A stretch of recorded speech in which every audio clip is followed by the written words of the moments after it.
Subscribe करें हमारे channel को और बेल आइकन को दबाएं ताकि हमारे वीडियो आप तक सबसे पहले पहुंचे।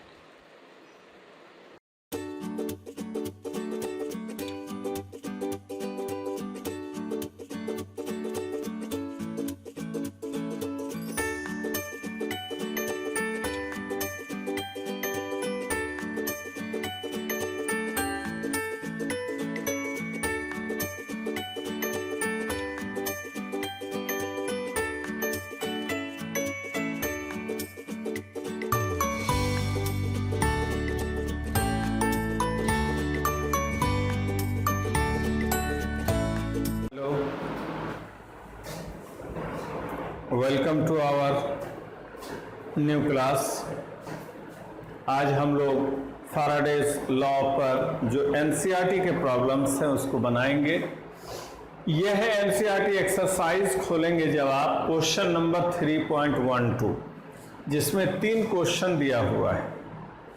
इसका क्वेश्चन है कि ये रिडक्शन करवाना है, अल्मोनियम 3+ को रिडक्शन करना है अल्मोनियम में, कॉपर 2+ का रिडक्शन कॉपर में करना है, MnO4- परमैंगनेट का रिडक्शन मैंगनीज में करना है।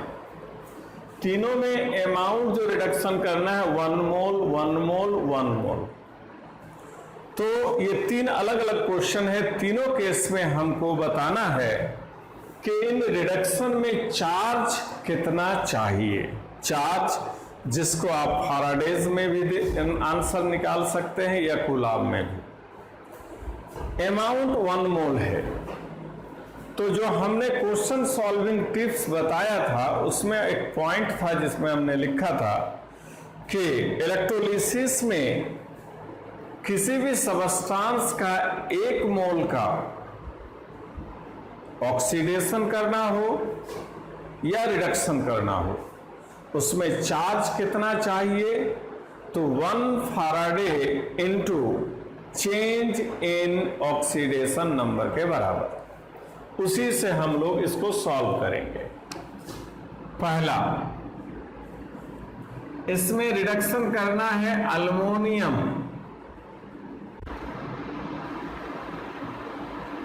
3+ को रिडक्शन करना है अल्मोनियम में। कितना करना है 1 मोल। तो चेंज इन ऑक्सीडेशन नंबर क्या होगा,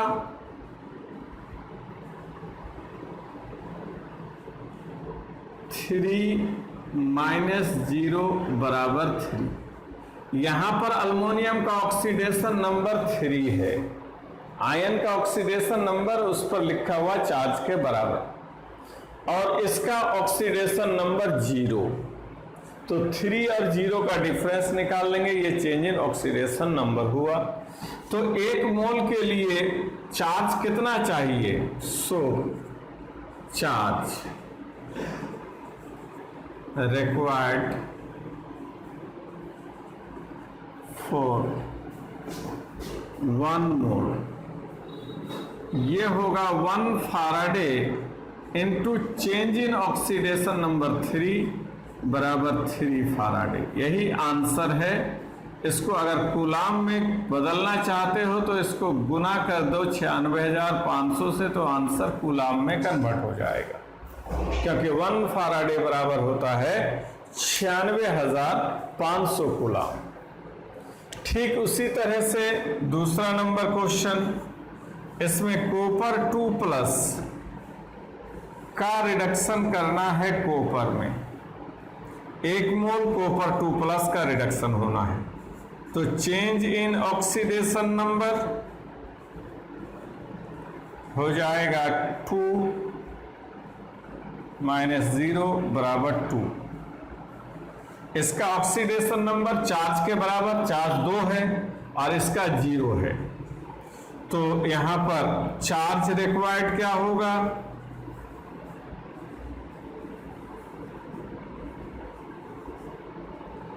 फॉर 1 मोल 1 मोल के लिए कितना चार्ज चाहिए, तो फॉर्मूला है 1 फाराडे गुना चेंज इन ऑक्सीडेशन नंबर 2, तो हो जाएगा 2 फाराडे।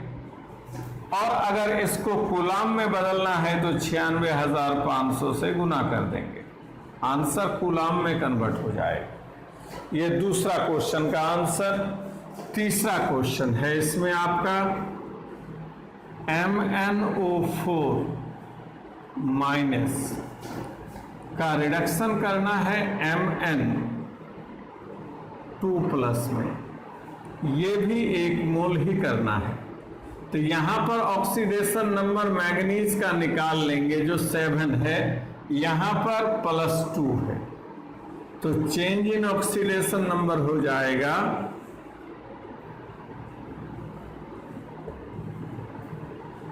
7 - 2 = 5। इसलिए चार्ज रिक्वायर्ड फॉर 1 मोल बराबर 1 faraday into change in oxidation number 5 बराबर 5 फाराडे बराबर 5 इंटू 96,500 कूलाम। इस तरह से आपने देखा कि फाराडेज लॉ ऑफ इलेक्ट्रोलिसिस का फार्मूला का हेल्प लिए बगैर भी ये जो आपको इम्पोर्टेंट टिप्स बताया गया है उसके मदद से आप बड़ी इजीली क्वेश्चन को सॉल्व कर सकते हैं।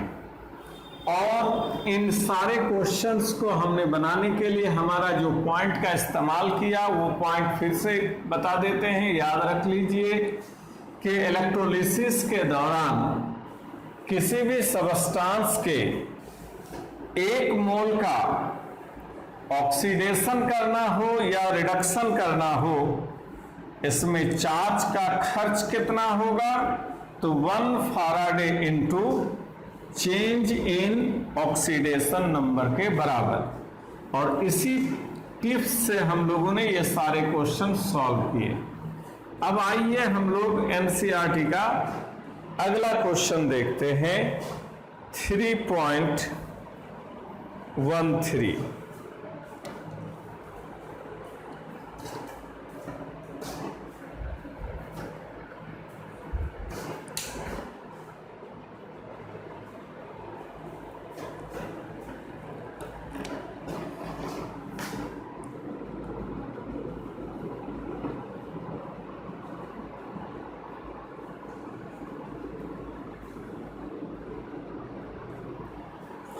एनसीईआरटी एक्सरसाइज का question number 3.13।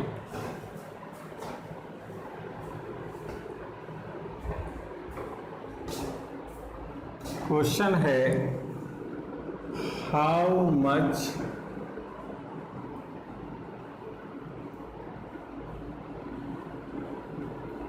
Electricity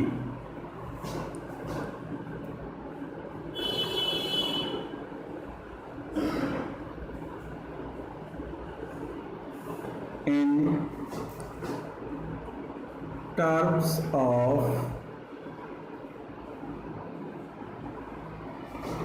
Faraday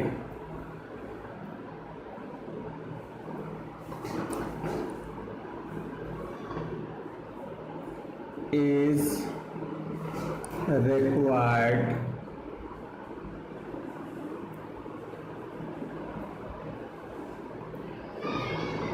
to produce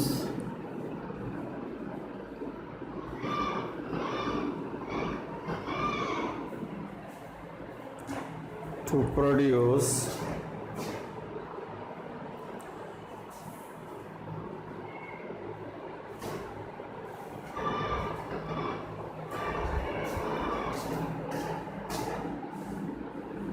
20 gram calcium from molten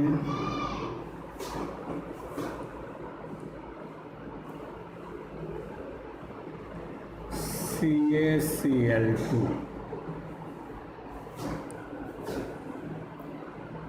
40 gram aluminium from molten Al2O3।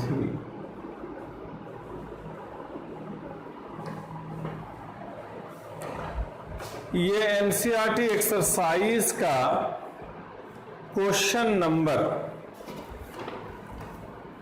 3.13 है, जिसमें 2 क्वेश्चन दिए गए हैं।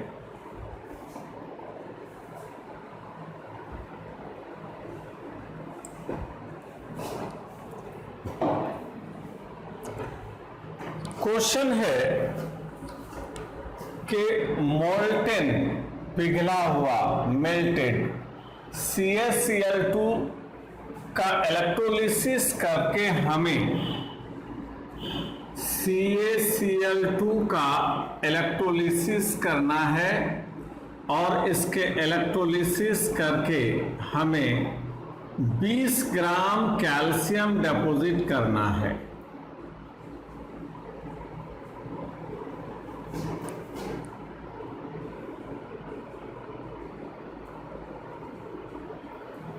तो इस इलेक्ट्रोलिसिस में, इस चेंज में, इस रिएक्शन में हमें कितना इलेक्ट्रिसिटी चाहिए निकालना है।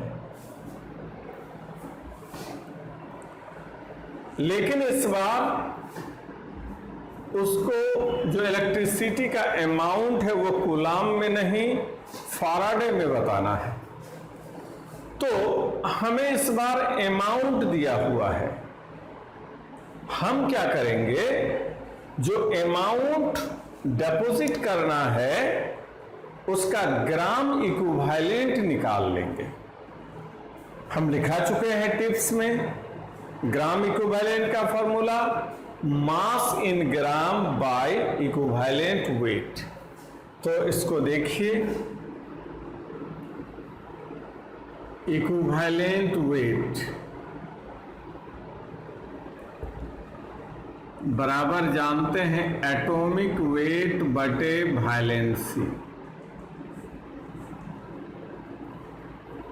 फॉर कैल्शियम, कैल्शियम के लिए निकालिए, चूंकि ये अमाउंट कैल्शियम का है। इक्विवेलेंट वेट होगा कैल्शियम का एटॉमिक वेट 40 बाय कैल्शियम का वैलेंसी 20। इक्विवेलेंट वेट निकल गया। देन ग्राम इक्विवेलेंट अब निकालेंगे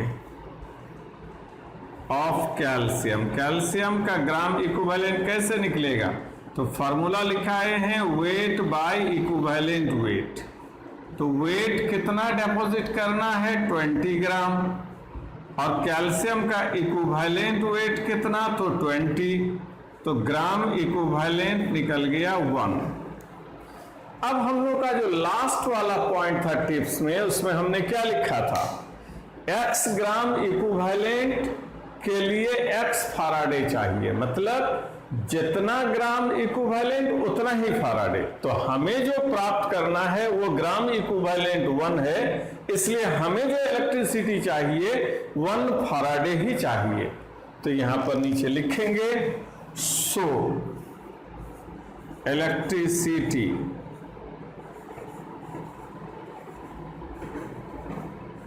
रिक्वायर्ड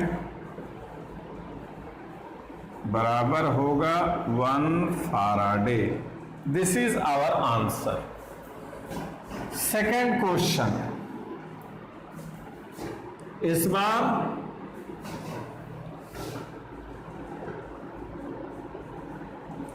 मोल्टेन अल्मोनियम ऑक्साइड का इलेक्ट्रोलिसिस करने को कहा जा रहा है, जिससे हमें अल्मोनियम मेटल मिलेगा।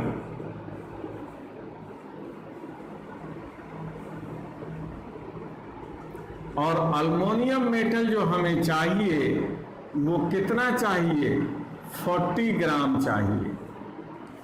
फिर से पिछले क्वेश्चन की तरह इसको भी सॉल्व करेंगे हम लोग। पहले इसको ग्राम इक्विवेलेंट में कन्वर्ट कर देंगे। फॉर अल्मोनियम के लिए अमाउंट अल्मोनियम का है, इक्विवेलेंट वेट बराबर होगा एटॉमिक वेट बटे वैलेंसी। अल्मोनियम का atomic wait 27, valency 3, equivalent weight हो गया 9। अब निकालेंगे gram equivalent of aluminium. Formula है वेट बटे इक्विवेलेंट वेट। वेट कितना डिपॉजिट कराना है? 40 ग्राम, और इक्विवेलेंट वेट निकला है 9। तो ग्राम इक्विवेलेंट निकाल लिया हमने। जो अमाउंट ग्राम में दिया हुआ था उसको ग्राम इक्विवेलेंट में बदल दिया। अब फिर से हमारा टिप्स नंबर 5 क्या है कि जितना ग्राम इक्विवेलेंट डिपॉजिट कराना है उतना ही फैराडे चाहिए। इसलिए यहां इलेक्ट्रिसिटी कितना चाहिए? 40/9 फैराडे के बराबर। जितना gram x gram equivalent x faraday. So electricity required बराबर होगा 40/9 फैराडे। This is answer.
आइए एनसीईआरटी का next question 3.14।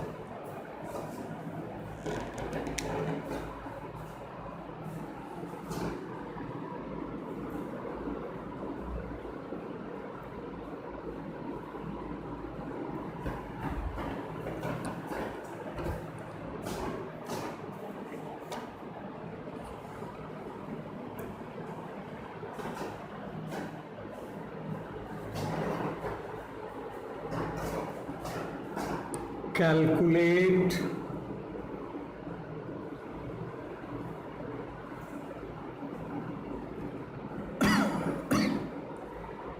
the charge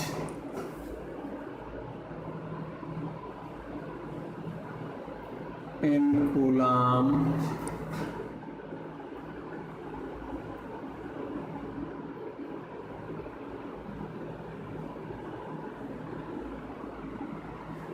required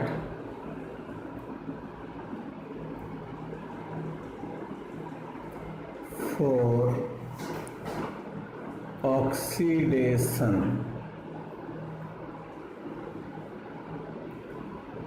of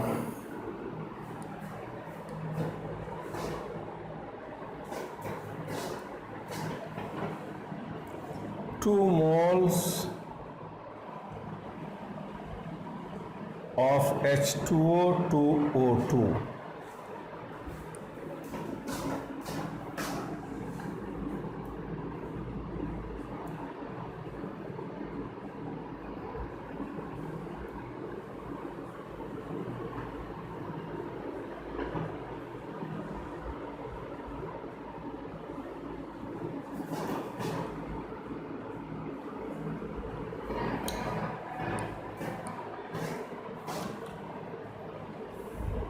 One mole of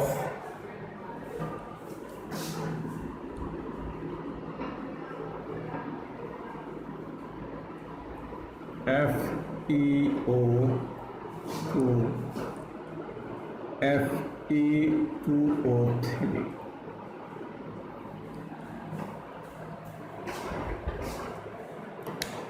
इसमें भी दो क्वेश्चन है आपका, और दोनों ही क्वेश्चन में फिर से एक बार चार्ज कितना खर्च होगा उसको निकाल कर बताना है। पहला क्वेश्चन में है 2 मोल वाटर का ऑक्सीडेशन करके ऑक्सीजन में कन्वर्ट करने के लिए कितना चार्ज लगेगा, इसको निकालिए। दूसरा क्वेश्चन है 1 मोल फेरस ऑक्साइड का ऑक्सीडेशन करके फेरिक ऑक्साइड में कन्वर्ट करने में कितना चार्ज लगेगा उसको निकालना है।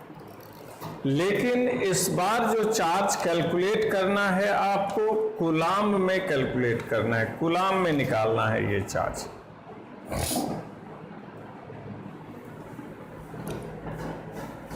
पहला क्वेश्चन फिर से एक बार हम लोग उसी टिप्स का फायदा उठाएंगे जिसमें हमने लिखा बताया था कि 1 मोल का ऑक्सीडेशन या रिडक्शन करने के लिए जो चार्ज खर्च होगा वो 1 Faraday into change in oxidation number के बराबर। तो अब यहां पर ऑक्सीजन का ऑक्सीडेशन नंबर -2, यहां पर ऑक्सीजन का 0, तो चेंज इन ऑक्सीडेशन नंबर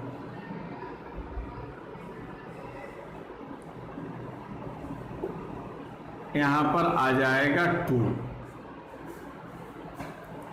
तो 1 मोल का अगर ऑक्सीडेशन करना था तो 1 फैराडे इनटू 2 होता, लेकिन चूंकि 2 मोल कहा है तो इसको 2 से मल्टीप्लाई करेंगे। यहां पर चार्ज रिक्वायर्ड फॉर 1 मोल हो जाएगा 1 Faraday into change in oxidation number 2,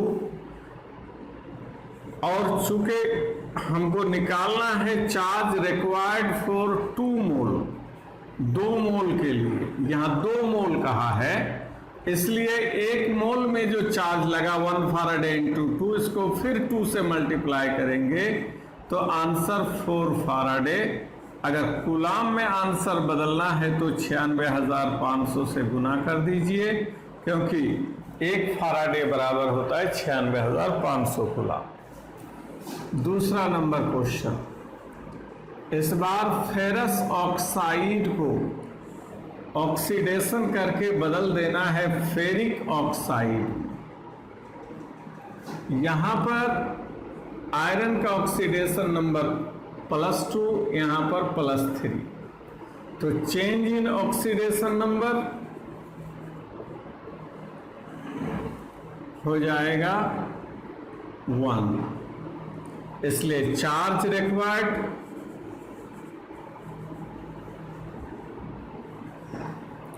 for 1 मोल होगा 1 Faraday Guna change in oxidation number बराबर आंसर 1 फैराडे है, जिसको कूलाम में कन्वर्ट करेंगे तो 96,500 कूलाम। चूंकि यहाँ 1 ही मोल ऑक्सीडेशन करना है। ये था एनसीईआरटी एक्सरसाइज का क्वेश्चन नंबर 3.14। आइए अगले क्वेश्चन की तरफ बढ़ते हैं। एनसीईआरटी का क्वेश्चन नंबर 3.15 की तरफ।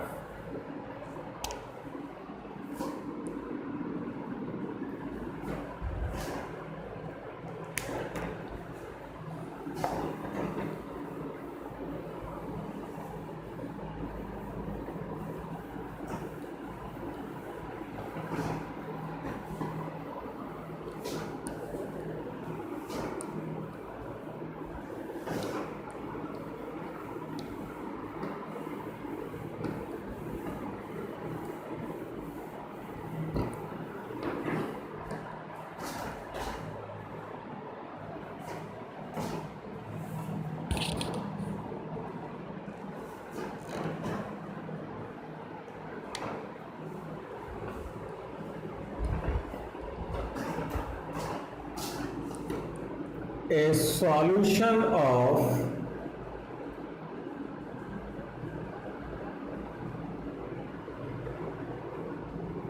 nickel nitrate is electrolyzed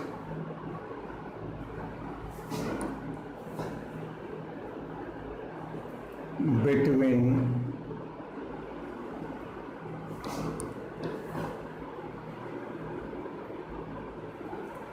platinum electrode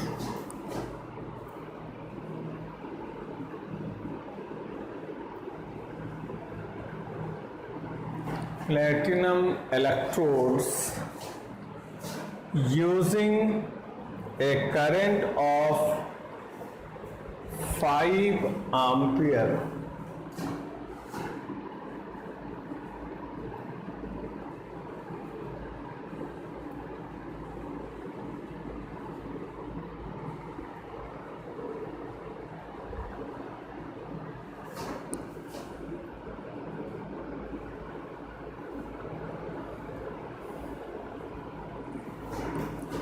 for 20 minutes.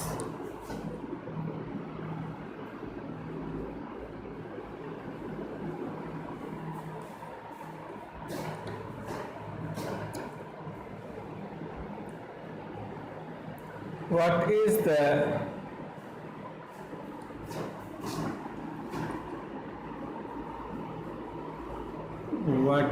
the mass of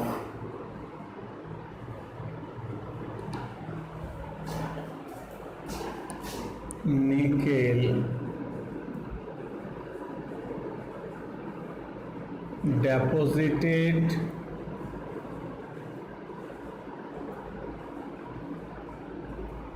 at cathode?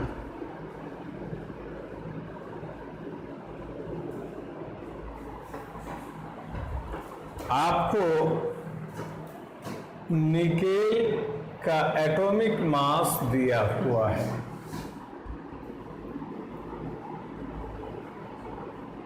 Atomic weight of nickel दे रखा है उसने 58.7।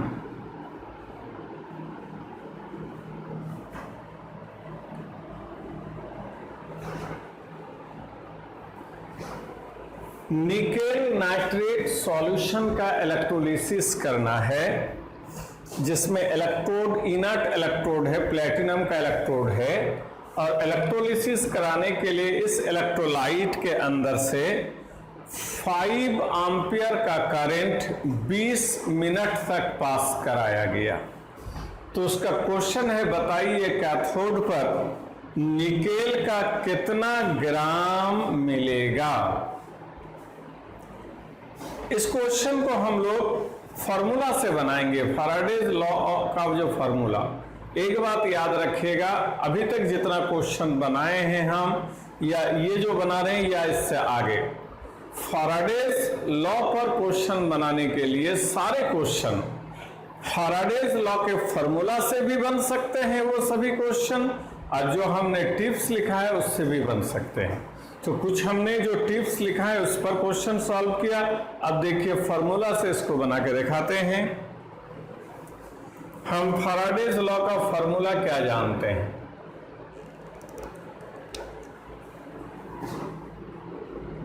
From Faraday's law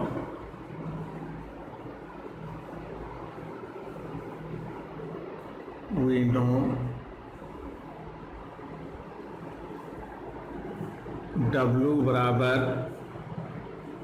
A into I into T by V into 96,500। ये Faraday's law का formula है। इसमें आपको question में दिया हुआ क्या है, तो ए माने एटॉमिक मास दिया हुआ है निकेल का 58.7, करेंट आई एम्पियर में दिया हुआ है 5 एम्पियर, टाइम भी दिया हुआ है, मिनट में है 20, लेकिन इसको सेकंड में बदलना पड़ेगा, सेकंड, और वैलेंसी निकेल का होता है 2। ये सारा चीज आपको दिया हुआ है, तो आपको वेट या मास कितना डिपॉजिट होगा इसको निकालना है। तो W बराबर होगा ए हो गया 58.7 into I 5 time 20 into 60 by valency है 2 इंटू 96,500।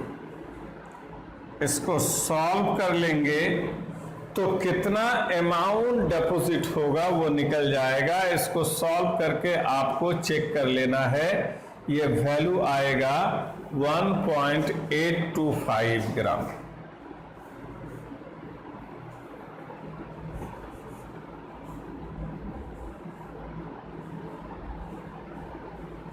इतना ही ग्राम निकेल डिपॉजिट होगा। ये था एनसीईआरटी एक्सरसाइज का 15 नंबर क्वेश्चन। आइए बढ़ते हैं अगले क्वेश्चन की तरफ। अनदर क्वेश्चन एनसीईआरटी का 16 number.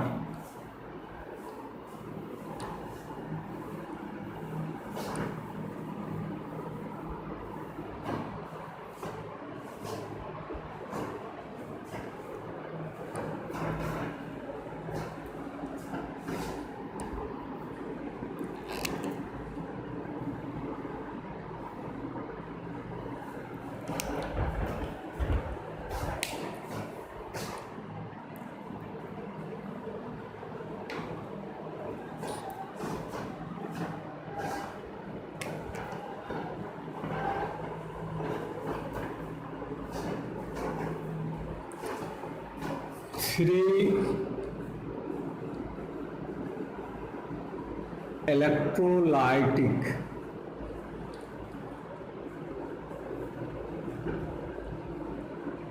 cells A, B and C containing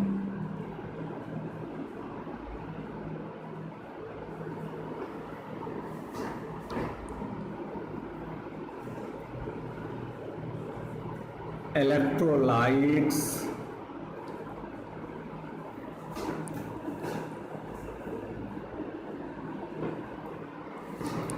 zinc sulfate,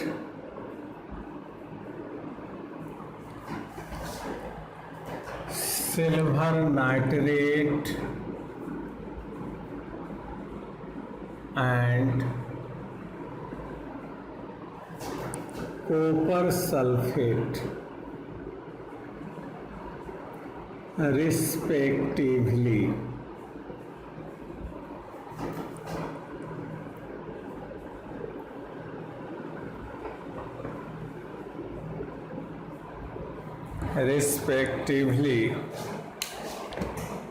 Were connected in series.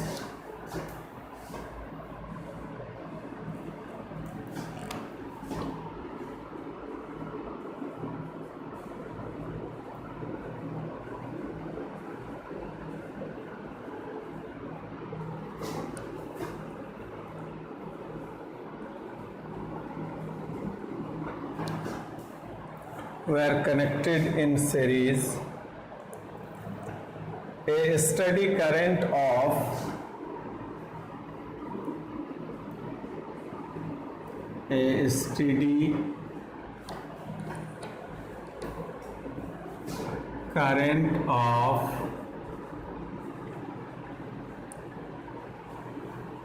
1.5 ampere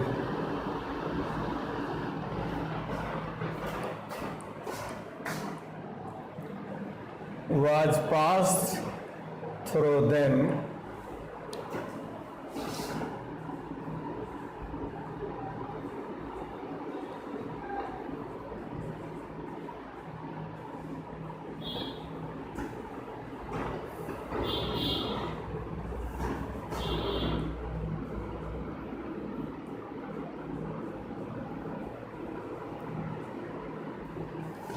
until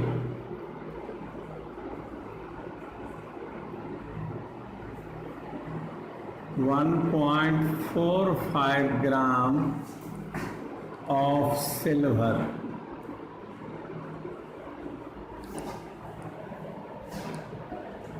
were deposited at cathode.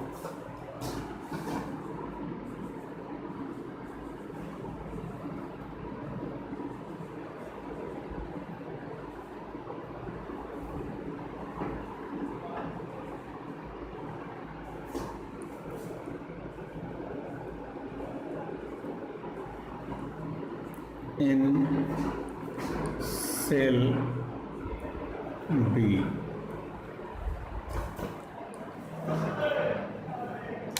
How long did the current flow?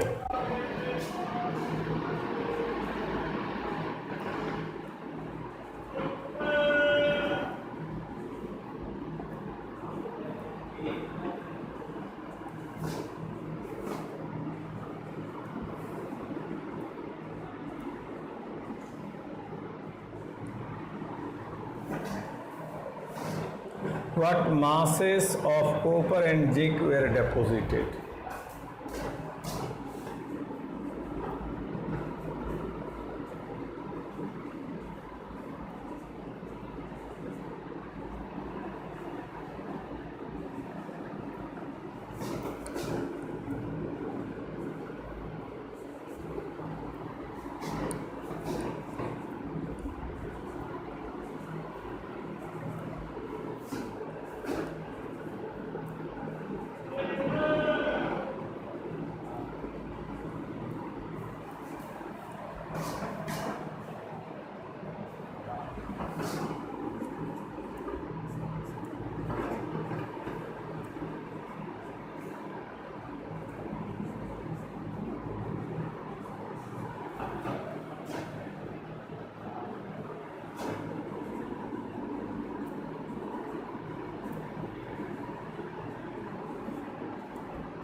यह है NCERT का क्वेश्चन नंबर 16, जिसमें 3 cell के बारे में बात की गई है। पहला सेल है ए, उसमें जिंक सल्फेट का घोल है।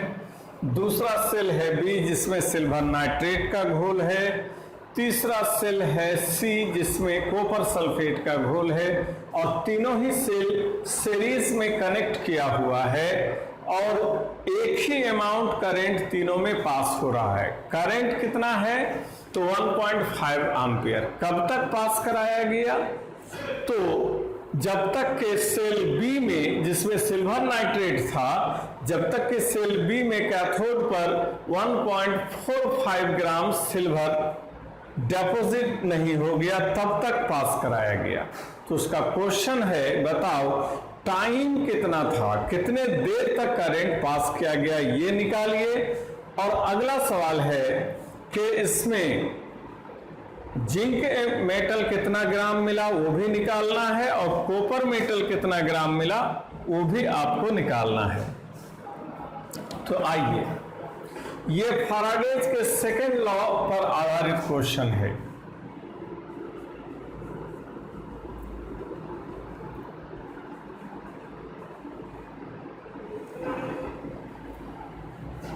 For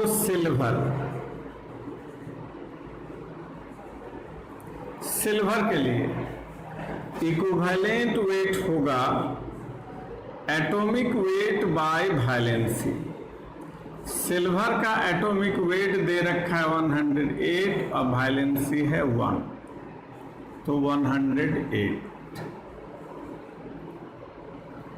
then gram equivalent of silver, कैसे निकालेंगे ग्राम इक्विवेलेंट? तो वेट बटे इक्विवेलेंट वेट। कितना वेट डिपॉजिट हुआ है सिल्वर का? तो 1.45 ग्राम। अब बाई इक्विवेलेंट वेट 108। तो ये ग्राम इक्विवेलेंट सिल्वर का आपने निकाल लिया। और हम लोग टिप्स नंबर 5 में क्या लिखे थे कि जितना ग्राम इक्विवेलेंट डिपॉजिट होगा उतना ही फैराडे पास हुआ। सो चार्ज पास्ड कितना होगा? 1.45 बाय 108 फैराडे के बराबर। इसको आप कूलाम में कन्वर्ट करेंगे तो आ जाएगा 1.45 बाय 108 गुना 96,500 कूलाम। इतना ही चार्ज पास हुआ है। अब हम जानते हैं कि कूलाम जो होता है Q बराबर I इंटू टी। तो T टाइम निकालना है तो Q बाय I। यहाँ Q है चार्ज इन कूलाम और T है टाइम इन सेकेंड और I है करंट इन एम्पियर। तो हमने चार्ज जो निकाल लिया कूलाम में, ये वैल्यू है 1.45 इंटू 96,500 बाय 108 गुना करंट इन एम्पियर 1.5। ये टाइम सेकंड में निकलेगा, जिसको आप मिनट या आवर किसी में कन्वर्ट कर ले सकते हैं। कैलकुलेट करके आपको चेक कर लेना है। ये वैल्यू आएगा 863.7 सेकेंड। इसको 60 से भाग देने के बाद आप इसे मिनट में भी कन्वर्ट कर सकते हो। और जब आप 60 से इसे डिवाइड करेंगे तो आपका आंसर आ जाएगा 14 मिनट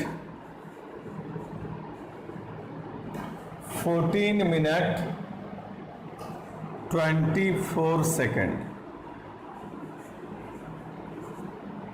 यह है पहला क्वेश्चन का आंसर कि इतने ही टाइम तक करंट को पास कराया गया है, चार्ज को पास कराया गया।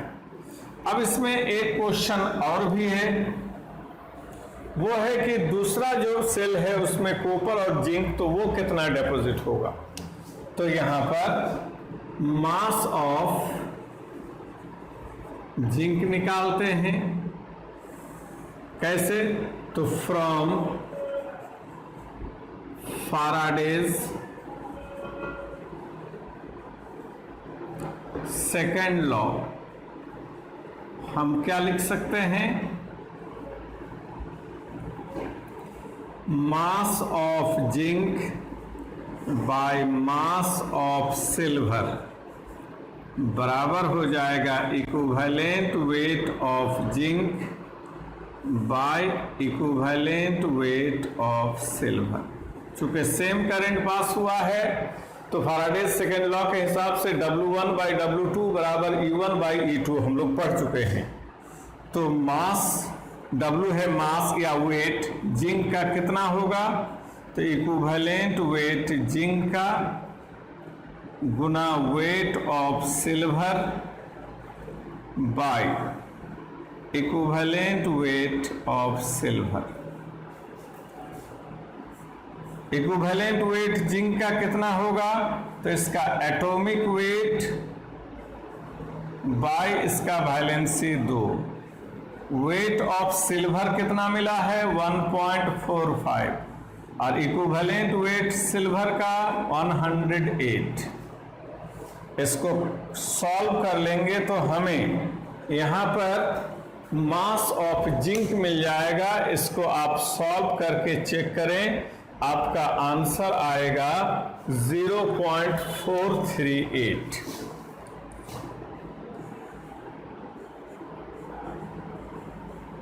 ग्राम। ये है मास ऑफ जिंक जो हमें मिला है। सेम इसी टाइप से आप कॉपर का भी मास निकाल ले सकते हो कि कॉपर कितना ग्राम मिला होगा। इसके लिए सेम फार्मूला जो आपने सेकेंड लॉ का अप्लाई किया जिंक का मास निकालने के लिए, उसे आप कॉपर के लिए भी अप्लाई कर सकते हो। तो आपको वेट ऑफ कॉपर क्या होगा, इक्विवेलेंट वेट कॉपर का into wait of silver by equivalent weight of silver. Equivalent wait copper का होगा 63.5 bye valency 2, weight of silver 1.45, equivalent weight 108। इसको सॉल्व करेंगे तो मास ऑफ कॉपर भी कैलकुलेट हो जाएगा और इसे सॉल्व करके आपको देखना है, ये आ जाएगा आपको 0.426 ग्राम वेट ऑफ कॉपर। ये था एनसीईआरटी का क्वेश्चन नंबर 3.16।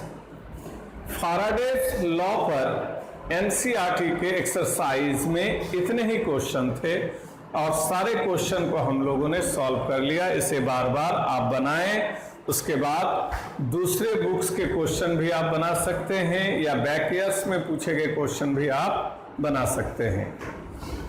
तो हमने आपको इस चैप्टर के स्टार्ट में कहा था कि ये जो इलेक्ट्रोकेमिस्ट्री चैप्टर है इसको हम लोग 3 पोर्शन में पढ़ेंगे।